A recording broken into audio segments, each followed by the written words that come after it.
Um torrão de terra seca já cansou de esperar pela chuva que não veio, não caiu. Quem irá lembrar do tempo quando a chuva trouxe a flor?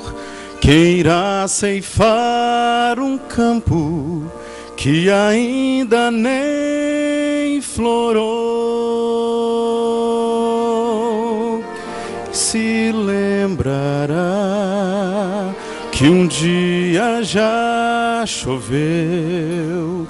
Quem irá ceifar se a terra já secou?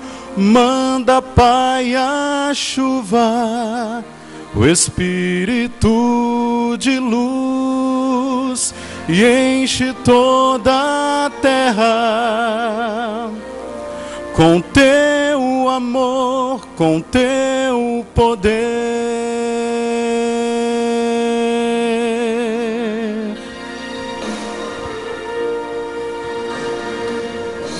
Se acabando, pois o tempo já se foi, já chegou o fim e ainda estou aqui.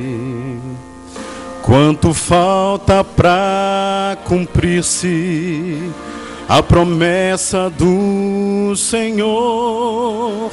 Quanto tempo esperaremos pela chuva do poder? Quem se lembrará que um dia já choveu? Quem irá ceifar se a terra já secou? Manda, Pai, a chuva, o Espírito de luz, e enche toda a terra com teu amor, com teu poder.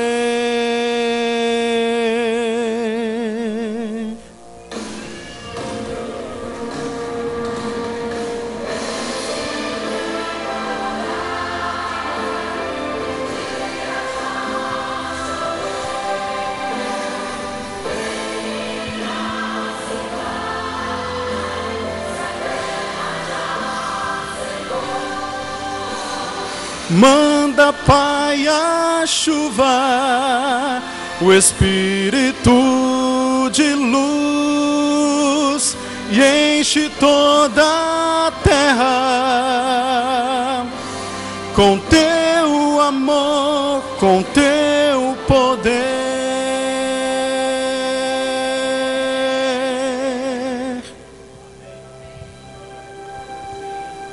Que Deus seja louvado.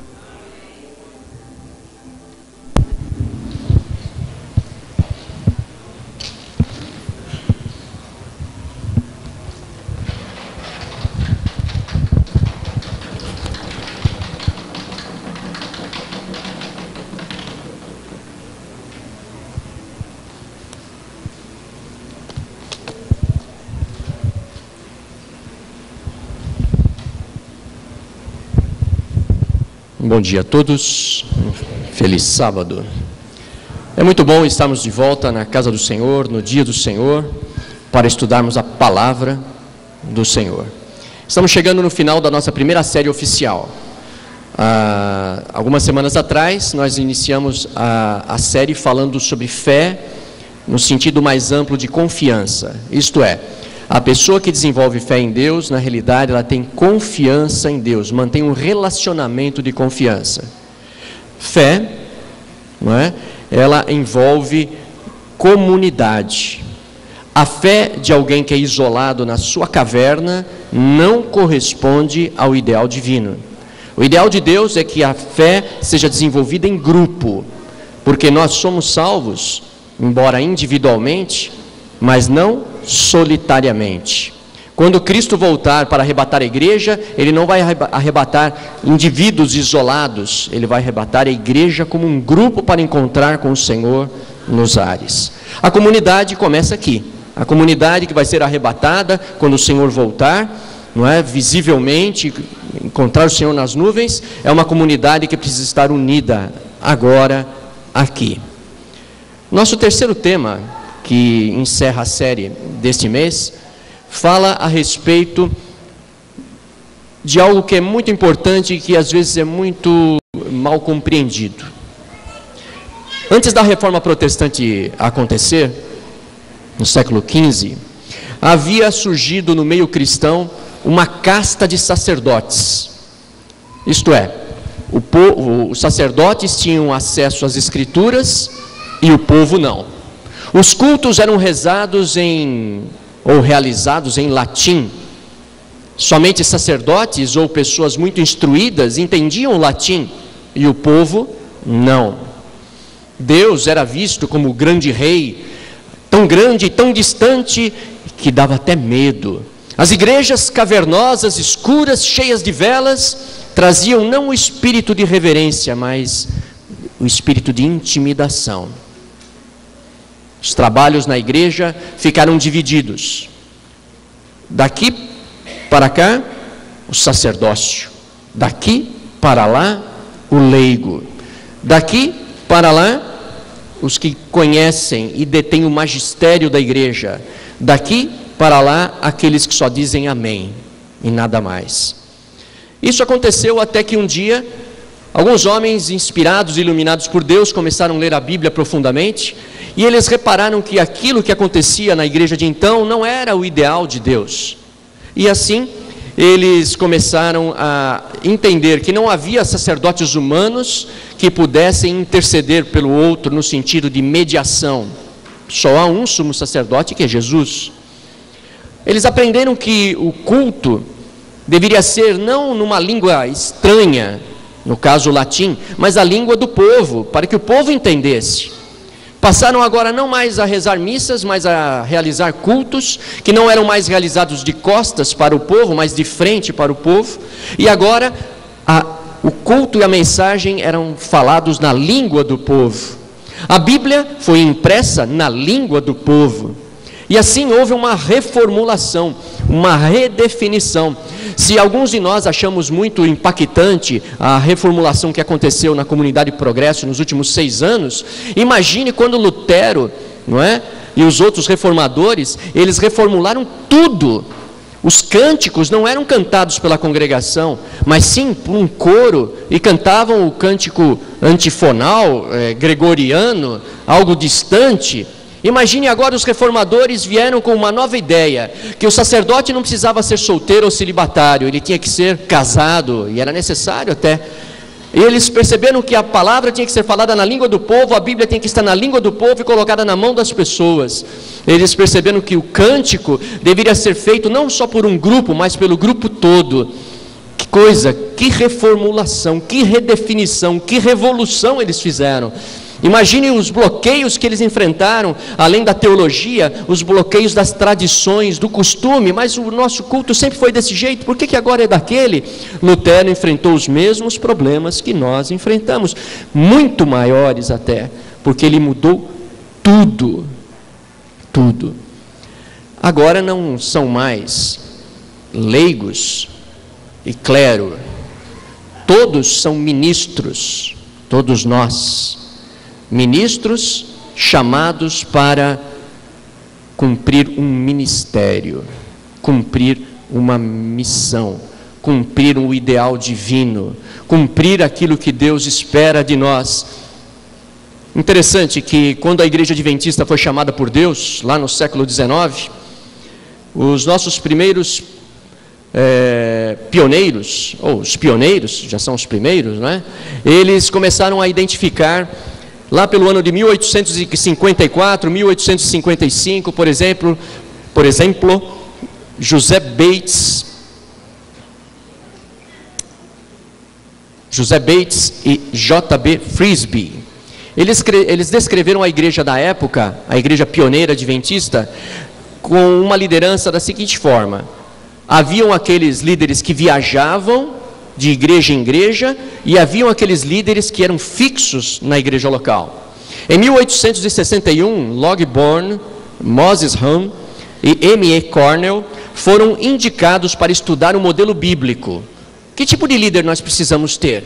Os nossos líderes pioneiros então se reuniram e começaram a discutir. E eles chegaram à conclusão de que era necessário eleger e ordenar anciãos e diáconos. Interessante. E assim a igreja começou a crescer, se desenvolver. Em 1874, Butler escreveu que o cargo de ancião era reconhecido como o principal da igreja, porém limitados, já que o corpo da igreja era a autoridade última. Por volta de 1875, a igreja concordou que os anciãos deviam visitar os membros, buscar os crentes ou os crentes errantes, batizar e realizar os ritos na ausência do pastor local e também convocar reuniões administrativas. Ministério. O tema que encerra e fecha a nossa série trata sobre ministério. A palavra ministério, ela, devido à nossa herança do nosso país, ela é uma ideia de que ministério é do pastor, que o ministério é do magistério, né, eclesiástico. Essa é uma herança ainda do contexto romano. O contexto bíblico nos fala que nós temos uma liderança compartilhada. Eu gostaria de chamar aqui o pastor Breno. Pastor Breno, como a maioria de nós aqui conhece, ele é o nosso pastor auxiliar. Ele nos ajuda em relação especialmente aos jovens e ao evangelismo. No entanto, na igreja, para que alguém atinja a posição de pastor pleno e dirija uma igreja como tal, ele precisa passar por uma experiência, o aspirantado. De certa maneira, o pastor Breno hoje já desenvolve o aspirantado, ele é aspirante ao ministério. Mas para ser um verdadeiro aspirante ao ministério, ele também precisa ser ordenado ancião. Ordenado ancião. Ordenado ao ministério do ancianato. No Antigo Testamento, assim como no Novo Testamento, a palavra ancião designa não necessariamente alguém idoso, mas alguém com grandes responsabilidades. Assim, o pastor Breno, ele foi chamado para exercer grandes responsabilidades. No Novo Testamento, ancião, bispo, presbítero são termos intercambiáveis. Eles denotam que essa pessoa é o guardião espiritual da igreja. Os bispos ou presbíteros ou anciãos, eles tinham que administrar as igrejas locais, eles tinham que cuidar da vida espiritual da congregação, exercendo liderança e dando instruções. Eu gostaria de chamar aqui os anciãos que estão presentes, já são ordenados, que viessem aqui à frente, por favor. Os anciãos que estão presentes. Isto. Podem vir, anciãos que estão presentes, que já foram ordenados. Muito bem. Nós vamos fazer agora, primeiramente, um compromisso. Se quiser ficar... Aliás, ao contrário, vocês vêm para o lado de cá, porque aqui tem mais espaço. Vem. Ok. Irmão Breno, você se compromete a ser um dos guardiões espirituais desta igreja, exercendo domínio com equilíbrio e justiça? Você se compromete a visitar os membros, buscar os errantes, batizar quando for chamado e realizar os ritos e convocar reuniões administrativas na ausência do pastor, se for preciso? Você se compromete a ser fiel às escrituras sagradas e à liderança adventista do sétimo dia? Sim. Quantos estão felizes com o reconhecimento da liderança do Breno e lhe outorgam autoridade para ministrar? Amém. Nós vamos agora então, por favor, você fica aqui ao centro, você fica de costas para a congregação, né? e nós vamos fazer aqui um semicírculo, isso, aqui mesmo, nessa linha aqui.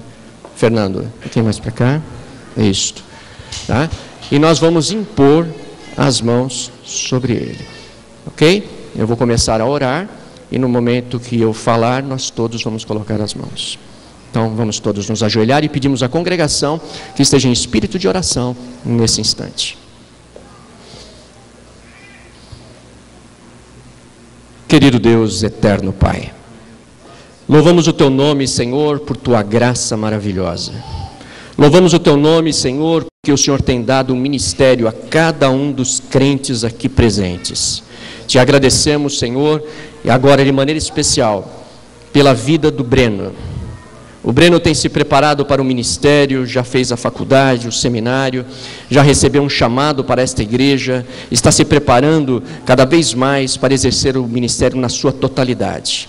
Sendo assim, ó Deus, nós estendemos as mãos sobre o Breno e nós lhe rogamos, Senhor, que segundo a Tua ordem, segundo o Teu desejo, o Teu Santo Espírito, Senhor, seja derramado sobre ele, e que a ordenação ao santo ministério dos anciãos possa ser um grande passo na vida do Breno, e que ele, como instrumento da Tua graça, venha a ocupar essa posição, pensando sempre não somente em si mesmo, mas pensando na saúde, no cuidado e na proteção do rebanho.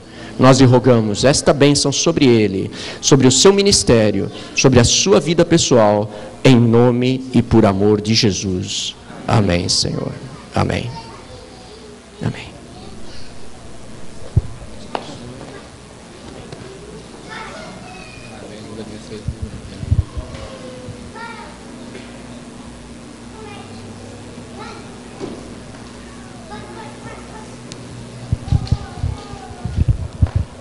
Não sei se você já pensou que se o justo viverá pela fé, isto é, pela confiança em Deus, e se ninguém é justificado pelas obras da lei, e que as obras não servem de mérito algum para nos garantir a salvação, por que você e eu temos que fazer boas obras? Por quê? Abra sua Bíblia no Evangelho segundo Mateus. Evangelho segundo Mateus, capítulo 5.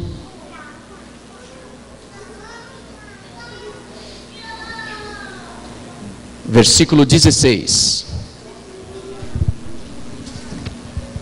Mateus 5, 16. Assim, brilhe a luz de vocês diante dos homens, para que vejam as suas boas obras e glorifiquem ao Pai de vocês que está nos céus. Assim, amigos e irmãos aqui presentes, assim você que nos assiste também via internet, na sua casa, em algum lugar, de repente até no seu trabalho, nós temos todos um privilégio de ter boas obras num mundo de más obras e representarmos a luz no mundo cheio de trevas. Deus nos pede para ter boas obras, mas importa que Ele cresça e que nós diminuamos. As nossas boas obras, elas têm o papel de glorificar a Deus. Glorificar a Deus. Bom, o propósito é esse. Agora, por que será que nós precisamos glorificar a Deus? Será que Deus é tão egoísta que Ele se acha e nós devemos colocá-lo sempre no pedestal e dizer que Ele é o melhor? Será que devemos glorificar a Deus porque, afinal de contas, Ele está lá em cima e nem se importa conosco, como um amigo meu uma vez falou, que se Deus existe, Ele está lá em cima, enquanto nós estamos aqui embaixo, nos dando mal nesse mundo de lutas e guerras? Na realidade, quando você olha para a cruz de Cristo, você é obrigado a silenciar, se você assim pensa. Porque na realidade, quando Deus se fez homem na pessoa de Jesus Cristo, viveu num dos lugares mais violentos desse planeta que tem guerra até hoje, não é? Ele se fez um de nós, viveu entre nós, caminhou entre nós, sentiu nossas dores, veio para os seus e os seus não o aceitaram, o mataram, cuspiram-lhe na cara, bateram-lhe no rosto, não é? Pregaram-lhe as mãos e os pés, enfiaram-lhe uma lança e o sepultaram. Deus se importa sim. Deus se envolveu nos negócios humanos. Deus participou da humanidade, sim. Deus, Ele sabe o que é viver aqui. Assim, se você tem um motivo para glorificar a Deus, é porque Deus se importa. Ele foi até o último limite que nós temos, a morte. E Ele ultrapassou esse limite por você e por mim. Pegue seu guia de mensagem, e no guia de mensagem, aliás, pegue seu boletim, e no boletim você encontra o guia de mensagem, ok? É muito importante. Você não tem o costume de trazer uma caneta, traga. Você que não tem o costume de preencher o guia de mensagem, às vezes no final do culto ficam vários guias de mensagem, né, boletins pelos bancos. Isso não é bom, leva para casa. Tá? Faz uma coleção, estude lá em casa de novo a respeito do assunto. Guia de mensagem número 1.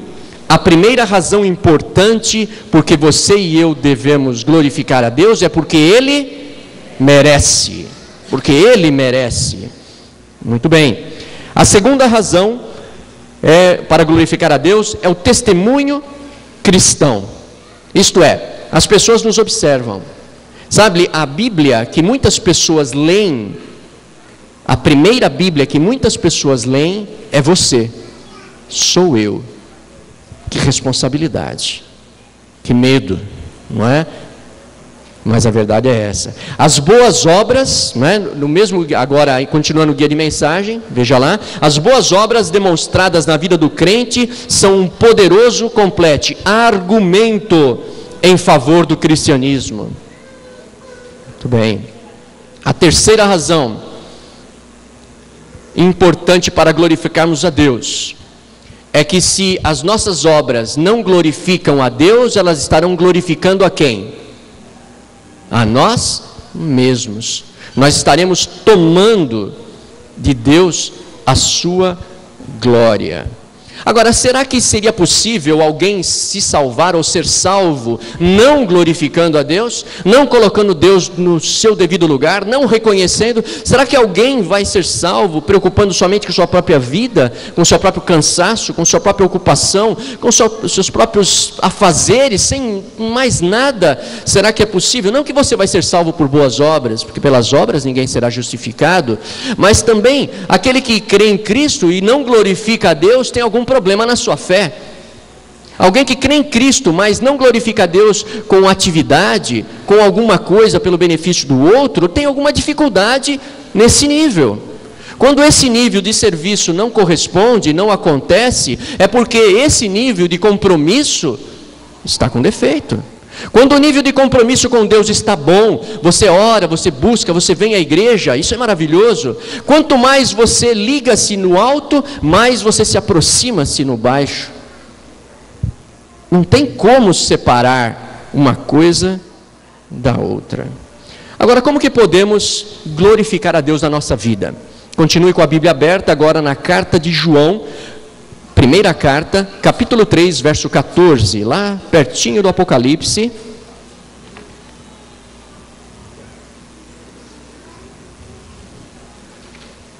Primeira carta, capítulo 3.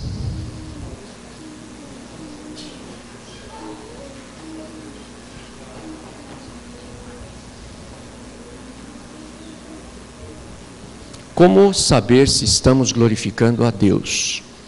E aqui diz assim: sabemos que já passamos da morte para a vida, porque amamos nossos irmãos. Quem não ama, permanece na morte. Então veja, não tem como, se eu quiser ser um cristão completo, fugir das verdades que mais nos incomodam. Porque incomodar é tirar da acomodação, né? E acomodação é tão bom, não é? Está bem acomodado, bem protegido, bem refrigerado, bem descansado, bem tantas coisas, e aí de repente alguém fala que você tem que se importar com o próximo, alguém fala que você tem que se importar com o outro. Cada um tem os seus problemas, já basta os meus, eu agora vou me preocupar com o outro. Esse é o típico discurso do egoísmo, da acomodação.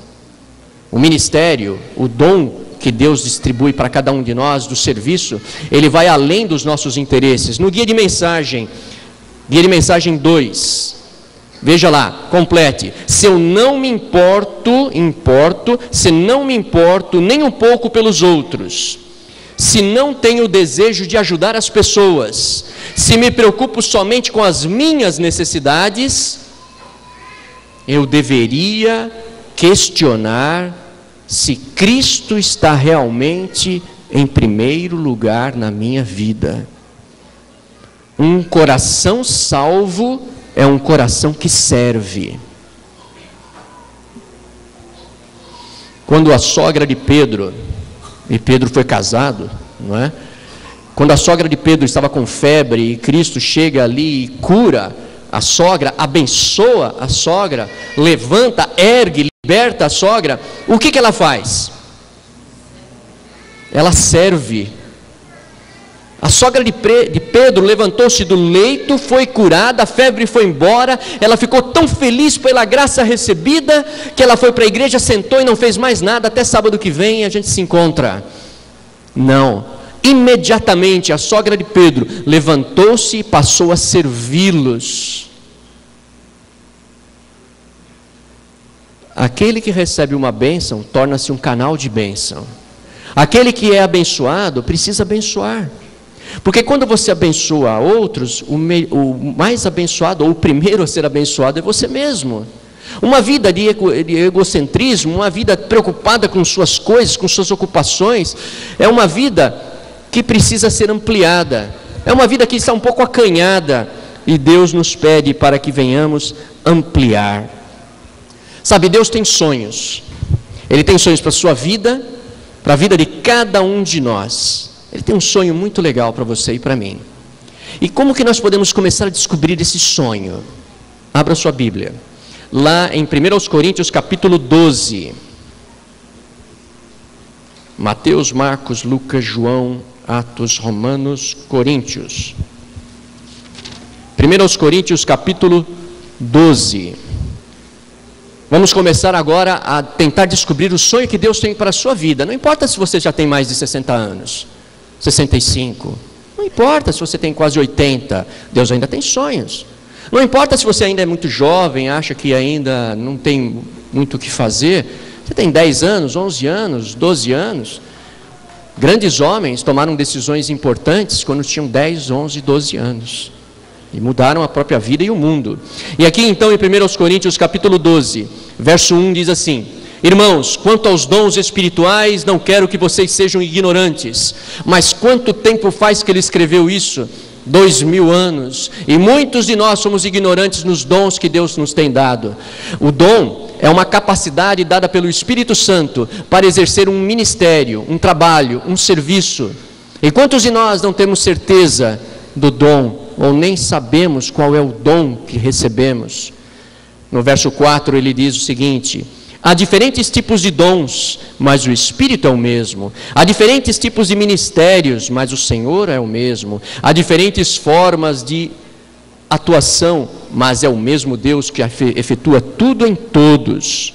No verso 11: todas estas coisas, porém, são realizadas pelo mesmo e único Espírito, e Ele as distribui individualmente a cada um como Ele quer. O Espírito Santo, então, Ele olhou para você e falou assim: eu quero que a minha filha tenha esse e esse dom. Eu quero que o meu filho tenha esse e aquele dom. Eu quero que aquele meu filho ali tenha esse dom. Eu quero que... Imagine Deus olhando para a nossa comunidade do alto.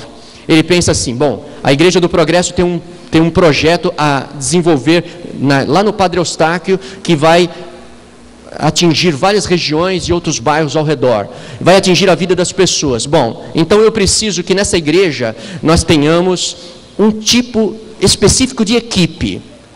Se você vai construir uma casa, você procura um bom pedreiro, um empreiteiro, mas para construir uma casa você precisa de um engenheiro, de um arquiteto, um engenheiro eletricista que faça o projeto, hidráulico. Você precisa dos ajudantes, você precisa de alguém que controle as finanças, compre os materiais de construção. Na realidade, se você quer dirigir uma obra, você precisa ter uma equipe. Se Deus quer impactar essa cidade, ou esse lado da cidade, Ele também colocou uma equipe. Essa equipe sou eu e você, não somos só nós, só os que participam que são equipe. Não, isso é antes da reforma, isso é romano. Nós não somos romanos, nós somos bíblicos. E os bíblicos dizem o seguinte, que o ministério é o ministério de todos os crentes. Somos ministros da reconciliação, somos chamados, somos sacerdote, povo santo, lembram? Todos nós, eu e você, todos nós. Assim nós precisamos reconhecer que Deus, através do seu Espírito, distribuiu dons. Dons são capacidades que Deus dá para desempenhar atividades na sua obra, no seu reino, ampliando o reino de Deus. É isto. A palavra dom está associada à palavra doação. Uma doação não custa nada a quem recebe, algo que você ganha. O dom, você não pede o dom. Eu gostaria, né? Eu já falei, gostaria de ter o dom de cantar, não é? Mas é tão bonito, né? O pastor está falando, daqui a pouco põe a música, começa a tocar e ele canta. É uma inveja santa, né? Fala baixo. É uma inveja santa. Mas eu não canto, não adianta. Deus não me chamou para essa obra e eu reconheço isso, mas Ele me chamou para outras. E eu me dedico a outras, eu gosto das outras, tá? Não precisa ficar me pedindo, falando, Vladimir, faça isso, faça aquilo. Não, Senhor, eu já fiz, tá? Eu me preocupo com isso.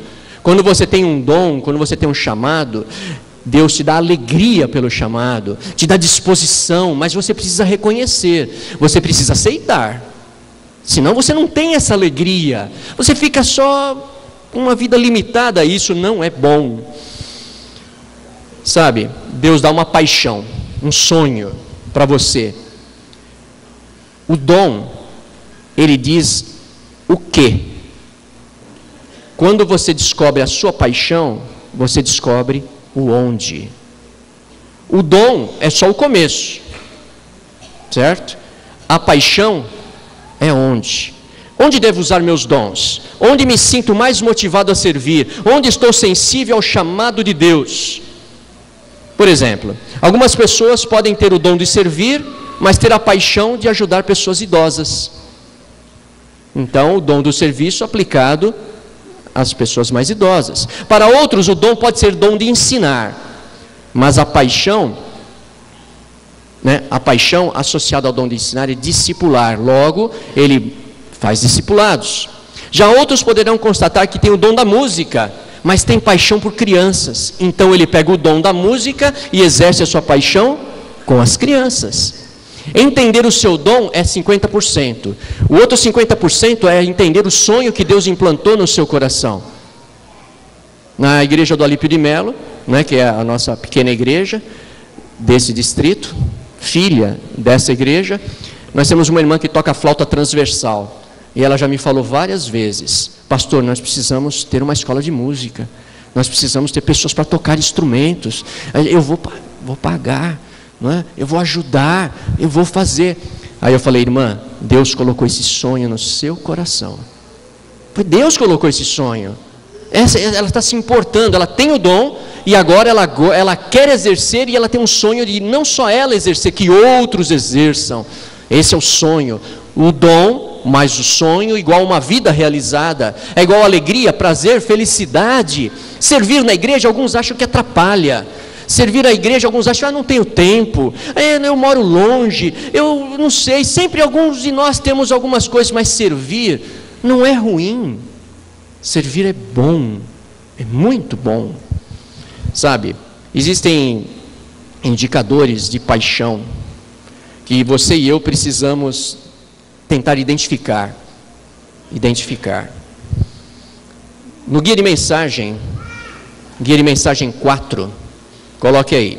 Ser um verdadeiro discípulo de Cristo é viver sabendo o que fazer com seus dons, complete dons espirituais, e onde aplicá-los, isto é, onde está a sua paixão.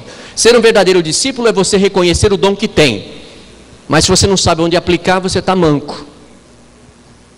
Quando você descobre o seu dom e descobre onde aplicar, você fica bem, equilibrado. Por exemplo, uma pessoa da nossa igreja costuma ser procurada por seus bons conselhos.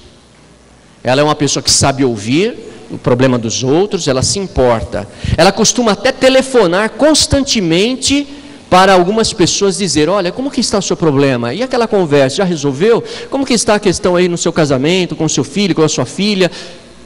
O dom dessa pessoa, aconselhamento. A sua paixão, criar um serviço de telefone no qual ela possa conversar e ajudar. Dom e paixão. Outro indivíduo compreende o desafio de trabalhar com os jovens. Os jovens estão precisando, mas cada vez que ele passa pelas ruas, ele observa os menores de rua. Ele tem o dom do ensino e o dom da misericórdia. A sua paixão é trabalhar com jovens menores de rua. Outra pessoa tem o dom pastoral. Não confunda dom pastoral com função pastoral. O dom pastoral é, pessoas recebem, tá? São pessoas que recebem, todos nós recebemos, podemos receber, alguns de nós recebemos, melhor falando, o dom pastoral, e não necessariamente o pastor distrital que seja o que tenha o dom pastoral. O dom pastoral é o dom que se importa, o dom que se importa com relacionamentos, é aquela pessoa sempre ligada ao outro. Às vezes se acha que esse é o único e o melhor dom, mas não é. Não é? Nós vimos a semana passada que o corpo é feito de diversos membros. Então uma pessoa em nossa igreja tem o dom pastoral, isto é, ela se preocupa com relacionamentos, ela com o cuidado das pessoas, ela olha ao redor aqui e fala assim: cadê aquela irmã que estava aqui? Ela não veio. E olha, cadê aquele irmão que viria aqui? E aquela pessoa que está doente, foi visitada? Tá? São preocupações pastorais. E qual é o seu sonho? Dom pastoral. Sonho, organizar um grupo de atendimento espiritual. Dom e paixão se completam. Dom e paixão fazem o seu chamado. Outros têm a sua atenção chamada evangelização. E algumas pessoas gostam de distribuir literatura. Isso é proclamação. Então, esse que tem o dom do evangelismo, tem uma paixão da proclamação. Ele fica na porta do metrô entregando literatura. Tá bom. Outros ainda entendem que a saúde e a doença estão intimamente relacionadas com o estilo de vida. E na realidade, eles preparam até aulas sobre vida saudável. Mas eles também percebem que os não crentes estão mais acessíveis a receber a mensagem do Evangelho quando estão num ambiente de aprendizado de culinária. Essa pessoa tem o dom do ensino, sua paixão, alimentação, estilo de vida. E ela também tem outro dom, evangelismo. Veja, a composição de dons mais paixões, ou paixão, ou sonho, é igual ao ministério. A grande pergunta é: quais são os seus dons? Qual é a sua paixão? Qual é o sonho que Deus colocou no seu coração? Você já orou a Deus e falou: Senhor, qual é o teu sonho para mim? O que o Senhor quer que eu realize? Muitos de nós estamos cansados de ser meros frequentadores. Nós queremos ser participantes, mas ainda não se dispõem. Sabe, você deve ter recebido uma folhinha dessa que eu pedi para passar, solicitando que você coloque seu nome, telefone, e-mail, e que você escolhesse um final de semana, uma sexta-noite e um sábado à tarde. O último desse mês é o próximo final de semana, e o mês de abril. Então, se você quer participar do discipulado, nós vamos ajudar você a descobrir seus sonhos, a sua paixão, os seus dons. Mas pastor, eu já descobri meus dons, eu já participei anteriormente. Sabe, o nosso propósito com o discipulado, olha lá, 2013, ano do discipulado, sabe quando você tem que dar um salto muito grande, você tem que tomar distância, não tem? Para tomar distância, você tem que dar uns passos para trás. No discipulado, nós vamos dar uns passos para trás, no sentido de relembrar alguma coisa, para poder tomar distância e correr e saltar. Por isso que nós vamos tocar em assuntos básicos da igreja, da comunidade Progresso. Então é importante, você que está começando a frequentar a igreja, você que quer pedir a sua carta de transferência para cá, você que está frequentando e vai ser batizado, inscreva-se no discipulado, coloque o seu nome. Onde estão as folhinhas? Quem está com as folhinhas? Eu pus umas 4 ou 5 aí circulando, mostra para mim. Olha, uma lá, outra aqui, outra aqui. Então passa para as pessoas, vai passando e você coloca o seu nome e escolhe a sua data, está bem? Escolhe a sua data, ok? Porque nós precisamos prosseguir. Sabe, quando Cristo veio à terra, Ele deixou uma autoridade para a igreja. essa autoridade de discipular. Mas eu não posso discipular a igreja se a igreja não quiser ser discipulada, não é? Eu não posso ensinar e ajudar você se você não se dispõe. Você não vem, você não aparece, você não põe seu nome. Ah, não, passa rápido, eu não quero não é? Eu sei que está acontecendo isso também. Mas por quê? A grande pergunta é por quê? A grande pergunta é por que eu não quero me envolver? Por que eu não quero participar? O que me torna assim tão retraído? Eu estou decepcionado. Tem um livro que eu li, muito interessante, Decepcionado com Deus, Philip Yancey, tá? Muito bom, tá? Você está decepcionado com Deus? Ah não, pastor, estou decepcionado com as pessoas. Mas espera aí, se você ama a Deus a quem não vê, como você pode estar decepcionado e está aí com mágoa, rancores com quem você vê? Não é? A Bíblia diz isso. Ministério, paixões, sonhos. Esse é o grande objetivo e o grande chamado para a sua vida.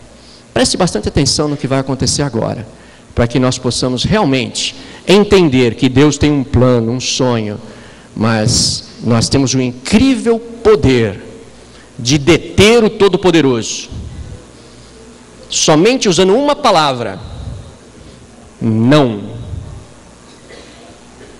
Deus, está bom, eu te proponho a vida e a morte, escolhe pois a vida. Não. Tá bom.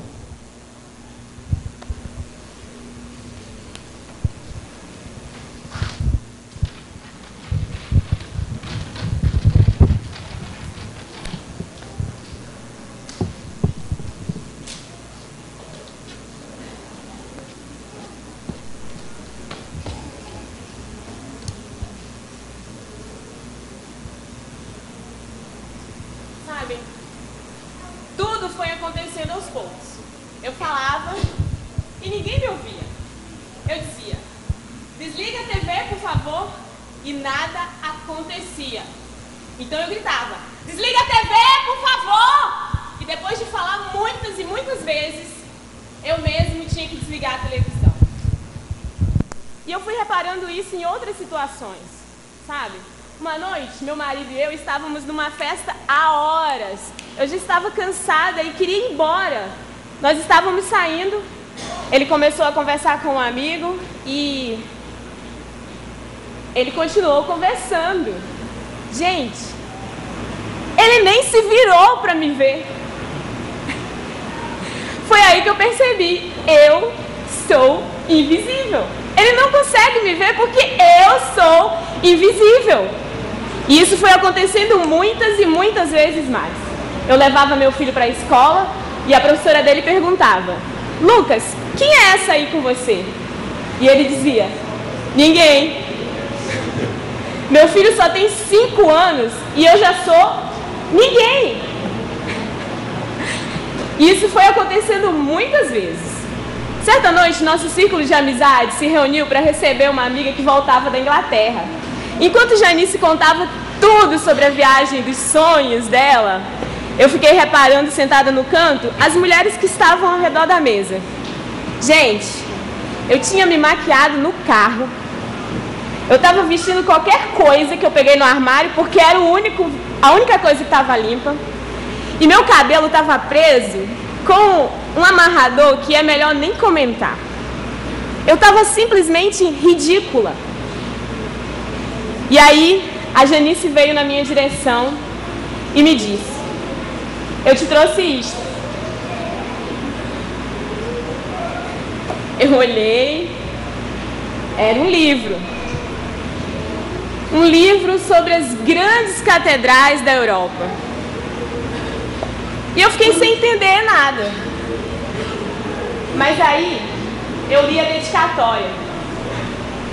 E a dedicatória dizia assim: com admiração por tudo de bom que você constrói e ninguém nota.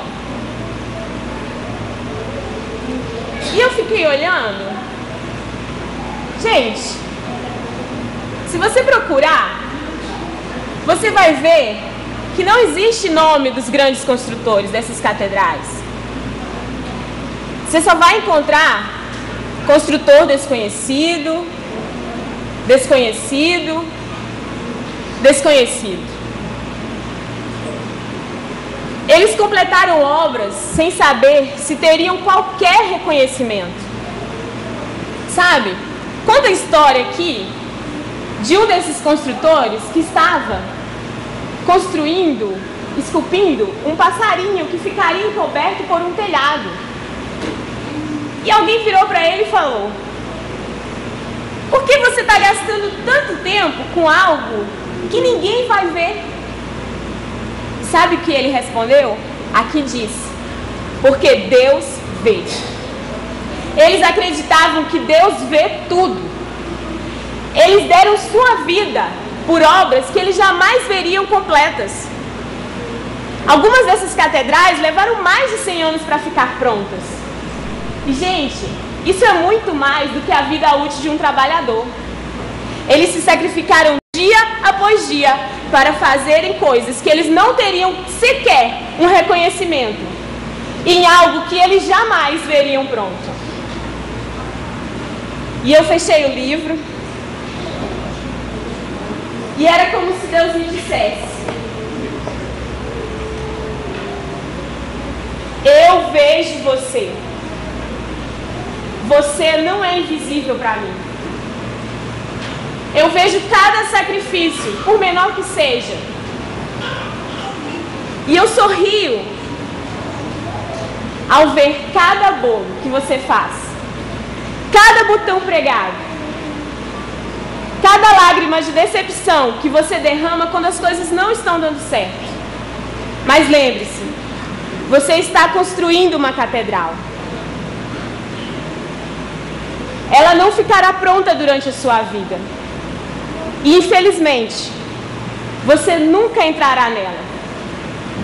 Mas se você construí-la bem, eu entrarei nela.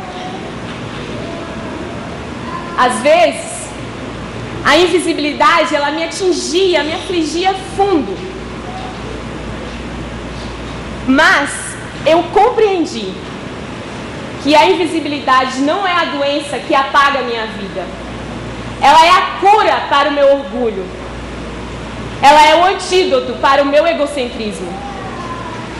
E não importa se as pessoas não veem. Não importa se meu filho, quando levar um amigo em casa, não disser: vem cá, você vai ver o que minha mãe faz, ela é demais. Ela acorda às 4 da manhã, ela lava, ela passa, ela cozinha, ela estuda fora, ela trabalha fora. E ainda que eu faça tudo isso, não importa. Não importa se os outros não veem. O que me faz feliz é saber que o meu filho fica feliz ao voltar para casa. É saber que ele vai dizer para o amigo dele: você vai adorar ir na minha casa. E não importa se os outros não veem. Nós não estamos trabalhando para as pessoas. Nós trabalhamos para Deus. É por Ele que nós nos sacrificamos. E por mais que você faça o seu trabalho melhor, às vezes as pessoas não vão notar. Mas oremos para que o nosso trabalho fique como um monumento para o nosso Deus, para todo sempre.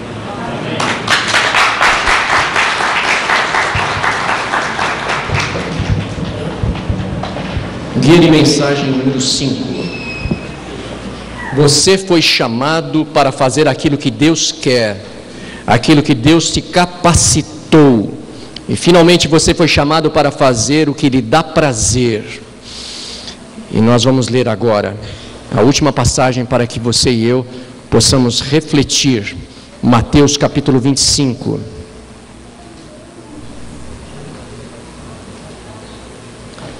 Versículo 31.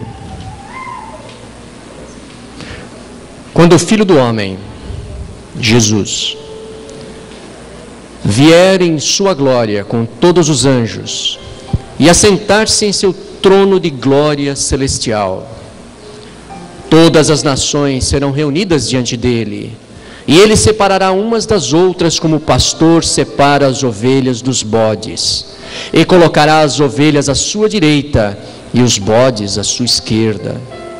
Então o rei dirá aos que estiverem à sua direita: venham benditos de meu Pai, recebam como herança o reino que lhes foi preparado desde a criação do mundo. Pois eu tive fome e vocês me deram de comer. Eu tive sede e vocês me deram de beber. Eu fui estrangeiro e vocês me acolheram. Necessitei de roupas e vocês me vestiram. Estive enfermo e vocês me cuidaram. Estive preso e vocês me visitaram. Então os justos responderão: Senhor, quando que te vimos com fome e te demos de comer? Ou com sede e te demos de beber? Quando te vimos como estrangeiro, te acolhemos, ou necessitado de roupas e te vestimos?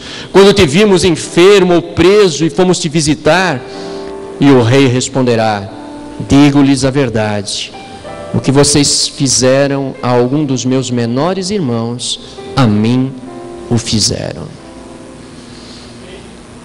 É isso que Deus quer. Ministério é isso. Hoje às 15 horas eu tenho um encontro com aqueles que quiserem fazer a segunda parte, não tem problema, do discipulado que começamos ontem à noite. Sexta-feira que vem e o outro final de semana, o mês de abril todo, tem a lista. Coloca o teu nome, venha, porque eu quero receber do meu rei, né, Jesus, tá? Aquele grande elogio que está aqui. E eu sei que você também quer. Então você também é chamado, você também é ministro, você também é servo. Se você tem esse desejo, eu não posso sair daqui agora, e você também, sem que você fale: Senhor, eu quero te servir. Se você tem esse desejo, coloque-se em pé. Mas coloque em pé porque você quer, não é porque todo mundo levantou. Se você não quer, fica sentado. A sinceridade, a transparência, lembram? Sincera. Seja você. Não seja porque o grupo, uma parte levanta. Você não quer, fique sentado. É uma coisa entre você e Deus. Louvamos o teu nome, grande Criador. Louvamos o teu nome pelo teu grande amor. Louvamos o teu nome porque o Senhor nos chama para ser ministros, cada um de nós. Pai querido, nos ajuda a ser discipulados. Convence o nosso coração para que sejamos humildes, para aprender, para crescer, para atingir a felicidade que o Senhor tem planejado para cada um de nós. Pai querido, coloca um sonho, desperta o sonho que o Senhor já tem colocado na vida de cada um de nós. Nos ajuda a ver com os teus olhos aquilo que tu esperas que façamos. E nos ajuda a dizer sim. Sim, Senhor, eu vou. Em nome de Jesus. Amém, Senhor. Amém.